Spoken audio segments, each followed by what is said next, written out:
সালমানে প্রমাণকে গুলশান ধানমন্ডির রান্না করা ভাত খাওয়াবেন, এটা বাংলাদেশের মানুষ কোনোদিনও মেনে নেবে।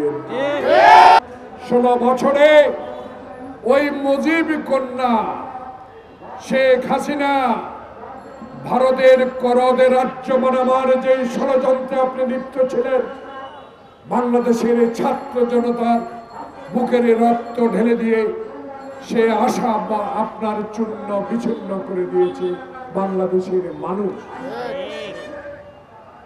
সে প্রত্যাশা কি এখনো পূরণ হয়েছে?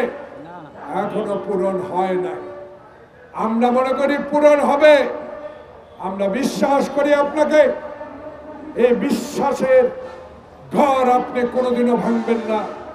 এই বিশ্বাসে কেউ কোনোদিনও অপমান করবেন না। বাংলাদেশের মানুষ আপনাকে চিনে, আপনাকে জানে। যে ব্যক্তিটি বাংলাদেশের ইতিহাসে এমন একটি উপহার নিয়ে আসলেন, যে উপহারটা দিয়ে বিশ্বের দরবারে যেমন বাংলাদেশের মানচিত্র প্রমাণিত হয়েছে, উজ্জ্বল হয়েছে, এমনি আপনার এই উদাহরণ উপহার সৃষ্টি করে দিয়েছে বাংলাদেশের জনগণের কাছে। আপনি একজন সৎ যোগ্য ব্যক্তি। কিন্তু কথা আছে, কারাগারে যিনি এখন আছেন সালমানে রহমান, কারাগারে আছেন পুলিশের আইজিবি শহীদ, কারাগারে আছেন আরো কে অনেক নেতা। যে ইনু, যে রাশেদ খান মেনন বাংলাদেশের সংবিধান, বাংলাদেশের সকল প্রতিষ্ঠান ধ্বংস করে দেওয়ার জন্য শেখ হাসিনাকে সব সময় সহযোগিতা দিয়েছে, তারাও এখন জেলে। বাংলাদেশের রুহুল কবির রিজভী আহমদ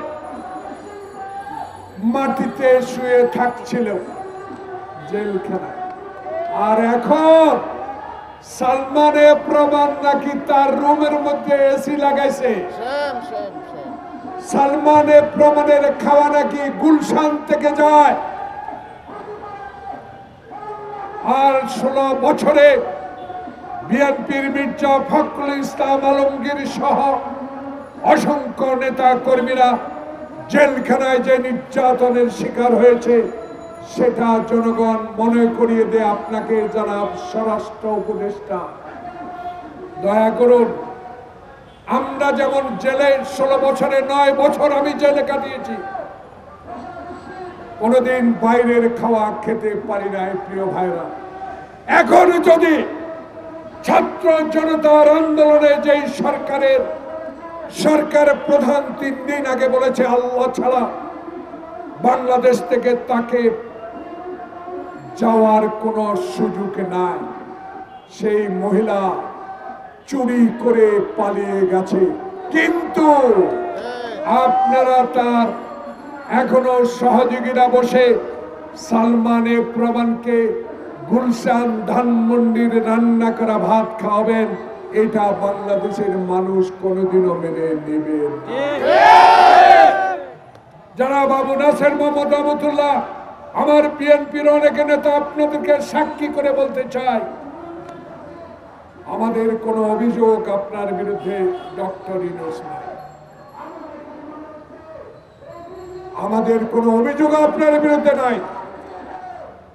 আমরা আমাদের নেতা বলে দিয়েছে, তারেক রহমান যদি 15 আগস্টের মামলার বিনা কারণে আসামি হতে পারে, খালেদা জিয়া যদি 1 কোটি টাকার জন্য 5 বছর জেল কাটতে পারে, 118টা মামলার জন্য শেখ হাসিনাকে হিন্দুস্তান থেকে 100 বছর জেল।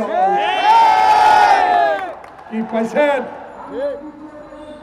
আবার ইউটিউবে ছাড়ছেন, বর্ডারের কাছে আছেন, লজ্জা লাগে না? হোসেন মোহাম্মদ এরশাদ তো চোর ছিল, বাটপাট ছিল, ক্ষমতা দখল করেছে সে জোর করে, সেও তো পালাই যায় নাই।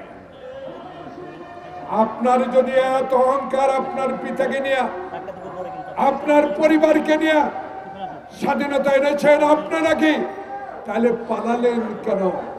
পালালেন এই জন্য আপনি ছিলেন চোর, আপনি ছিলেন ডাকাত, আপনি ছিলেন গণতন্ত্র হত্যাকারী, আপনি ছিলেন ইলিয়াস আলীকে গুম করা, আপনি ছিলেন চৌধুরী আলমের গুম করা, আপনি ছিলেন আমার নেত্রী বেগম জিয়ার বিরুদ্ধে বিনা কারণে মামলার হুকুম দাতা।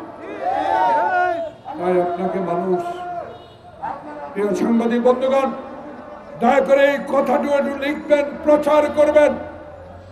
আমরা ক্ষমতা যাওয়ার জন্য আমার নেতা তারেক রহমান বাংলাদেশে রাজনীতি করে না।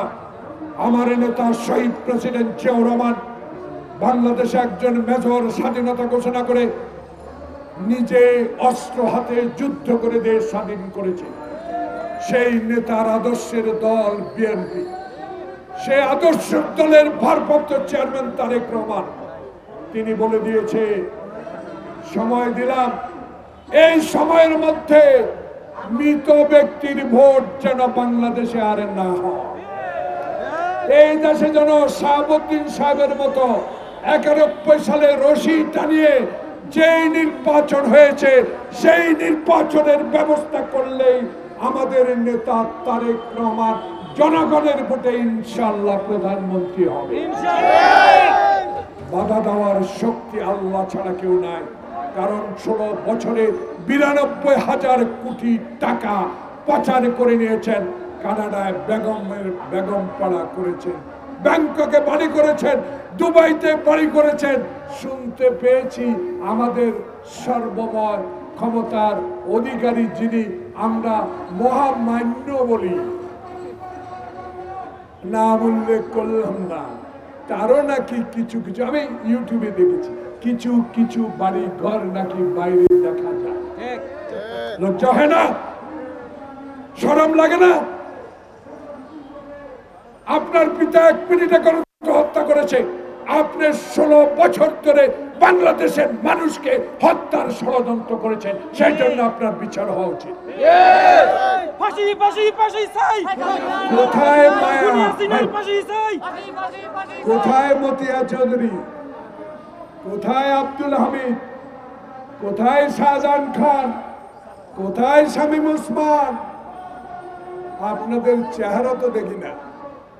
পালাইছেন না বাংলাদেশে আছেন, এটা আমার বিষয় না। কয়দিন পালায় থাকবেন? তত্ত্বাবধায়ক ইন্টেরিয়াম গভর্নমেন্ট সময় মতো ইনশাল্লাহ নির্বাচন দিবে। সেই নির্বাচনে বাংলাদেশ জাতীয়তাবাদী দল এক মাথা এক ভোটে নির্বাচনে জয়লাভ করে ক্ষমতা আসলে কোনো দুর্নীতি, কোনো স্বজনপ্রীতি, কোনো বিষয়ে মাথা ঘামাবে না। জনগণের প্রতিনিধি সংবিধান মতে ইনশাল্লাহ কাজ করবে।